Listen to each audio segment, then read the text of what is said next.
Right, I'm going to show you how to do several different things. One of them is to use broadcasting. The other is to change costumes and stages, to use variables and points, movement with keys, and making your sprites interact.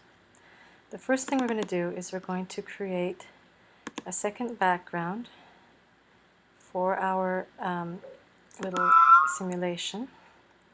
And we'll just choose one of the predefined backgrounds here. This goes fine.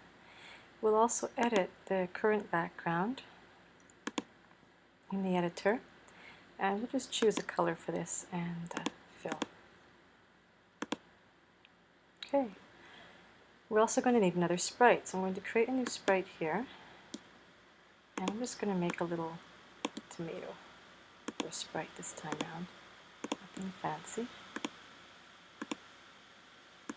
It's a happy tomato.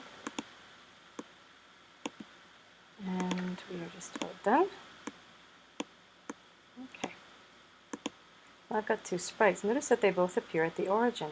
And that's because there's no scripts for them yet, telling them where we want them to start off. Choose a control block when the green flag is clicked. And I'm going to build some of the scripts individually rather than as one whole, because that way it's easier for me to see where, if there's an error, where it is. So first thing we're going to do is choose a motion clip and decide where we want the cat to start off. And we're going to start the cat off right over here. If I double click on him, you'll notice that his coordinates changed. And every time, no matter where he is, every time I click the green flag, he will go back to that location. The tomato can stay pretty much over here. And again, we need a green flag from the control and motion. Again, if you double click on him, his location, X and Y on the grid are available. Okay, now we're going to make the cat move around using the keys, the arrow keys. Now I'm going to build this separately just for a moment here. So when the green flag is clicked, and I'm going to take a forever if and add that block to it as well.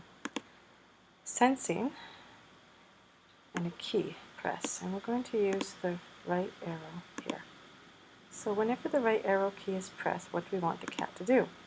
Well, we want the cat to move, and we're going to have it move along the x-axis. There's lots of different options for this, and I really actually prefer the change x option by 10. It's basically, it's 10 steps, but it looks more like one step when you're actually running it. And we're going to copy this, duplicate it, clone it, stamp, and we're going to do one for the left arrow as well. But this time we're going along the left, in the left direction along the x-axis. We're taking negative steps, so we choose a negative 10. I now need to move the cat up and down, so I'm going to again clone this. This time I'm going to choose the up arrow, and you'll notice that I'll need to remove the X because we're no longer going to be moving along the x-axis. We're going to be moving along the y-axis. Positive 10 because we're going up. Clone that one more time, and we use the down arrow and switch that to a negative 10 as we're moving down the axis there.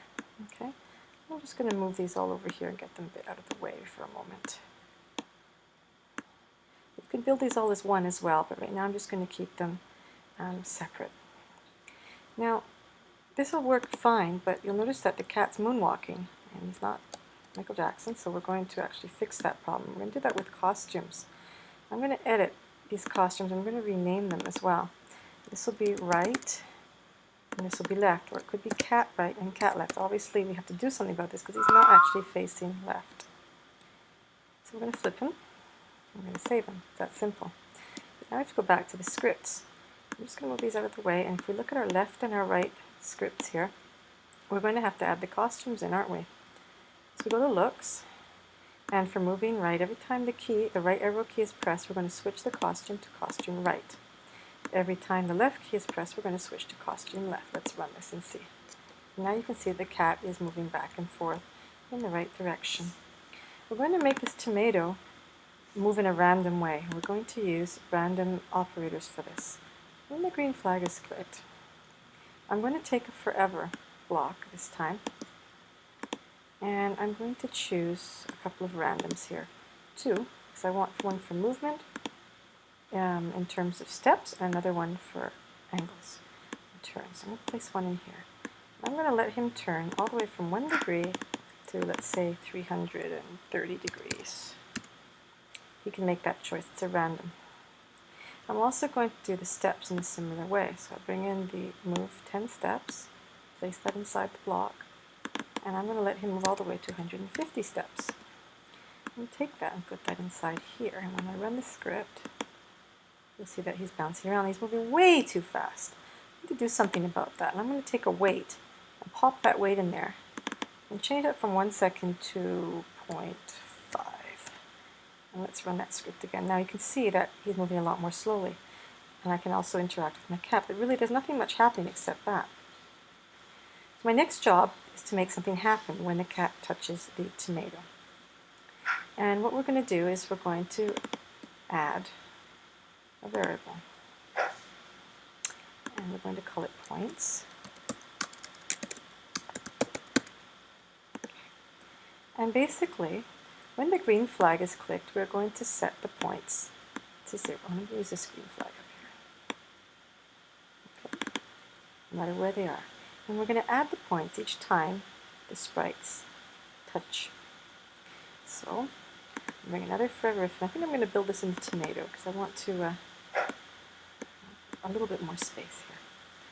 So forever if sensing touching the cat, which is sprite 1, I didn't rename him, which I probably should have done, what's going to happen? Well, if we go to our variables, we're going to change the points by 1. Now there's a problem with this. You might see it as soon as these guys touch. Do you see the points are going up very quickly? What I'm going to do to stop that from happening is I'm going to put another weight in. I'm going to make it, I'm going to make it wait a second before it adds the points up. So now, every time I touch the tomato, I get a point. Okay? We're also going to add a broadcast in here. And it's going to be if points equal, I'm going to bring in an operator, a mass operator. If points equal 10, we're going to have it broadcast a message. Broadcast, I'm going to say stage 2. And when the stage hears stage 2, and that as well, when I receive stage 2, it needs to do something. It needs to change its looks, but first of all we need to tell it how it's going to look to start with. So stage 2 is going to start off with blue, background 1, and when it receives stage 2, it's going to switch to party room. And at the same time, when the tomato finishes broadcasting, he's going to hide. Now the problem with this is if we make him hide, we're also going to have to make him show at the very beginning, or he won't show up again. Let's test this out.